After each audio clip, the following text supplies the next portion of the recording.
आगे बढ़ते हैं। गुना के मधुसूदनगढ़ में मुख्यमंत्री डॉक्टर मोहन यादव गरजते हुए नजर आए और सीएम डॉक्टर मोहन यादव ने कांग्रेस पर जमकर निशाना साधा।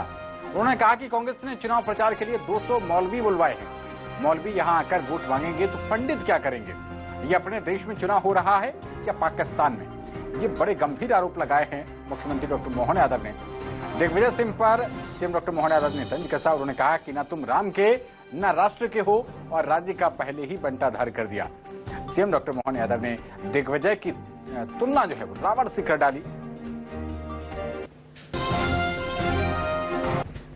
अभी भी इनने घोषणा पत्र में लिखा है कि हम पाकिस्तान से बात करके पाकिस्तान से संबंध अच्छे बनाएंगे। अरे लातों के भूत बातों से नहीं मानते, मानते के बातों से। पाकिस्तान से बात करने से कोई फायदा नहीं। नरेंद्र मोदी जी की सरकार ने पाकिस्तान भूल गया। बालाकोट में हमारे 40 सैनिकों पे हमला करके उनकी जान ले ली। इधर जान क्या ली? पाकिस्तान को जो धूल चटाई उसके घर में जाके मारने का काम किसी ने किया है तो नरेंद्र मोदी की सरकार ने किया है और हमारी सेना ने किया है। मैं अभी रास्ते में आकर के बहन जी से सुन रहा था, बाकी लोग कह रहे थे कि भाई साहब जो कांग्रेस वाले लड़ रहे हैं उनने अपने चुनाव प्रचार के लिए 200 मौलवी बुलवाए। 200 मौलवी बहुत सारे, भले कहने के लिए थोड़ा ये जंगल है, लेकिन यहां पर बहुरूपये बहुत घूमते हैं। ये समय पाते ही कब आपको हर लेंगे पता नहीं चलेगा। माता सीता भोली थी, भोली चक्कर में होकर के एक मांगने भक्त बनकर के सामने आया, सन्यासी का रूप लेकर के।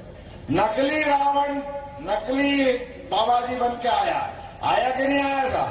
और कहा कि मां मुझे भिक्षाम दे। और भिक्षा मांगने के चक्कर में उनको कोई भिक्षा इच्छा से लेना देना नहीं था। उनको सीता माता हरना थी। ऐसा ही एक और यहां घूम रहा है, आप भी ध्यान रखना।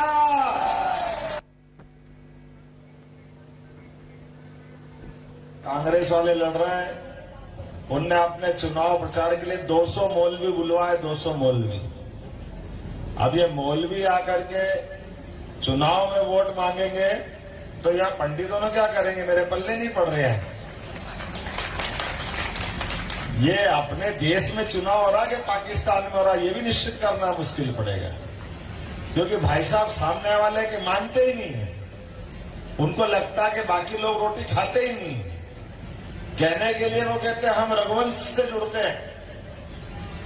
आप रघुवंश से जुड़ते हो, अच्छी बात है भाई। रघुकुल रीत सदा चली आई, प्राण जाए पर वचन न जाए। ना तो वचन का ठिकाना, ना पार्टी का ठिकाना, ना भगवान राम से कोई ठिकाना।